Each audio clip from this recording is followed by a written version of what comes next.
Oh my gosh. So the other day it was announced Flipgrid is free. And yes, I do sound like a Valley girl when I talk like that. But so what happens with Flipgrid now that it's free is you can have more than one grid.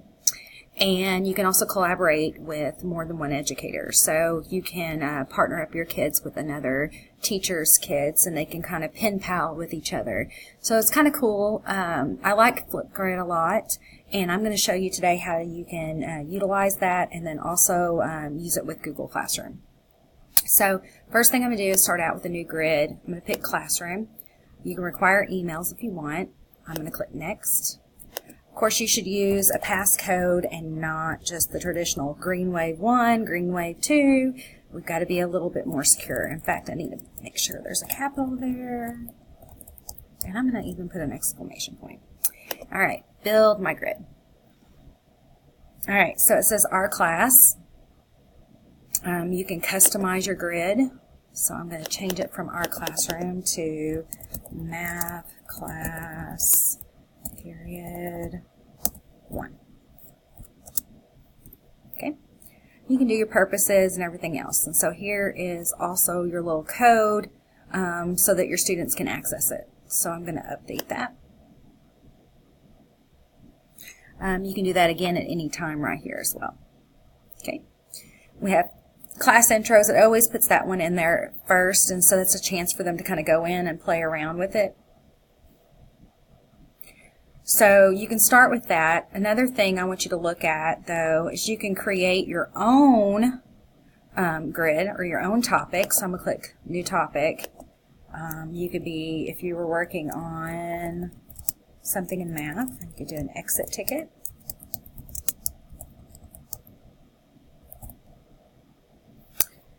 You can look at it and say, okay, I want it to be however long it is. Say you're going to do 5 minutes.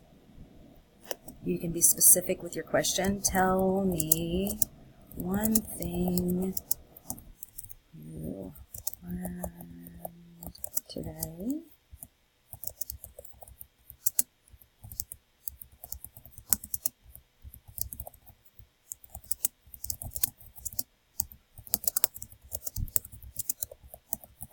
Okay, so tell me one thing that you learned today about quadratic equations that you did not know before. That would be a lot for me. So we have that on there. You can do response moderation, require an email for responses. There's all kinds of settings. So you need to really look through there and make sure that you have set up your settings the way you want them to look. Especially looking at these, you have to be really careful with what you're allowing. So you have to really think about it when you go through and create the assignment, the topic of what you want and what you don't want your students to have access to. Once you've created your topics and you've gone through all of the settings to decide what you want, you create that topic.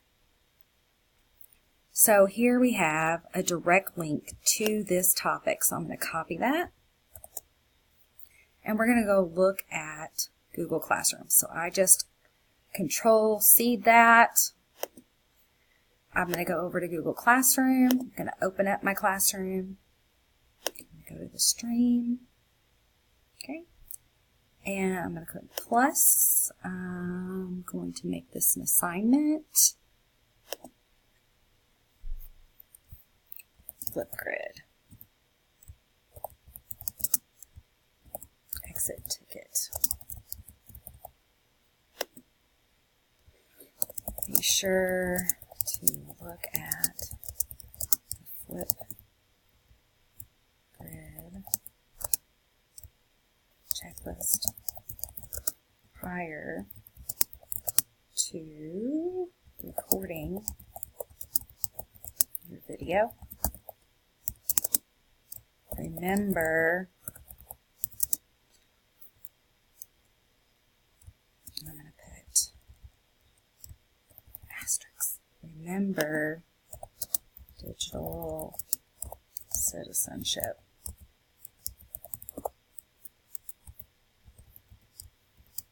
Okay, I'm also going to go ahead and add this as a topic, create a topic. Remember, when you're in Google Classroom, by creating those topics, it makes it easier for students to find them later. So this one's going to be a math exit ticket.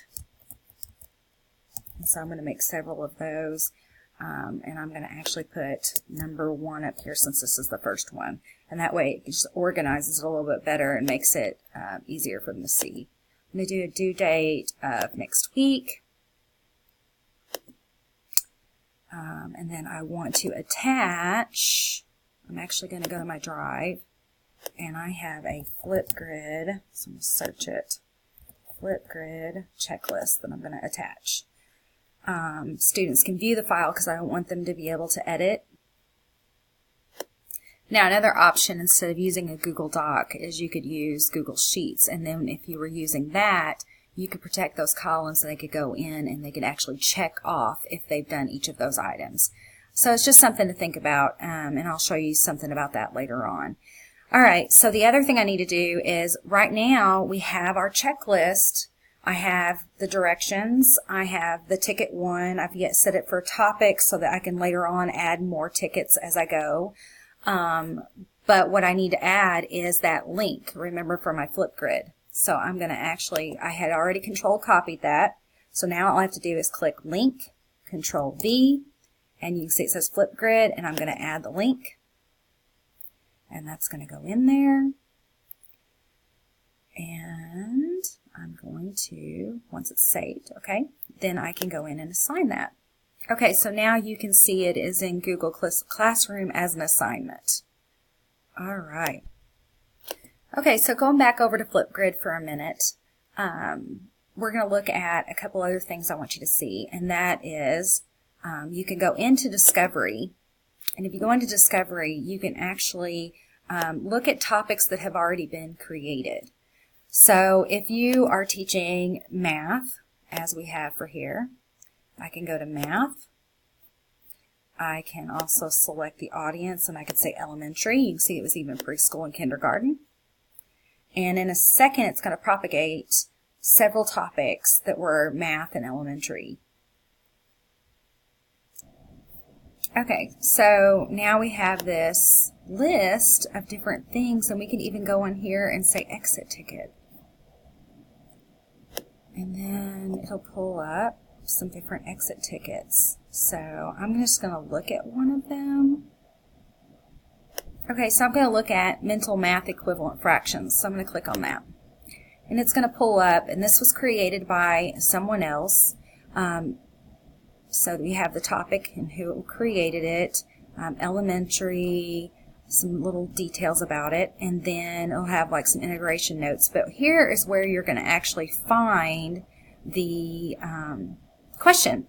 So it says, how do you make equivalent fractions? Why is it important to know how to make equivalent fractions? And how many equivalent fractions can you name for 4/12?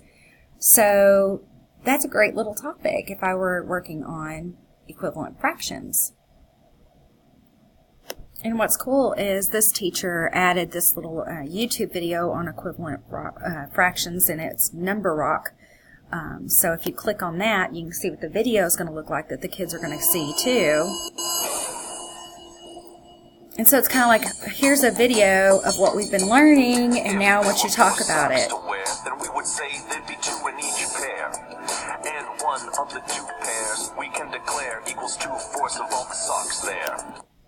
Okay, so that's kind of cool. So I'm like, ooh, I really like that. So I am going to select the grid, and remember I have Math Class Period 1, so I'm going to click it, and I'm going to click Add.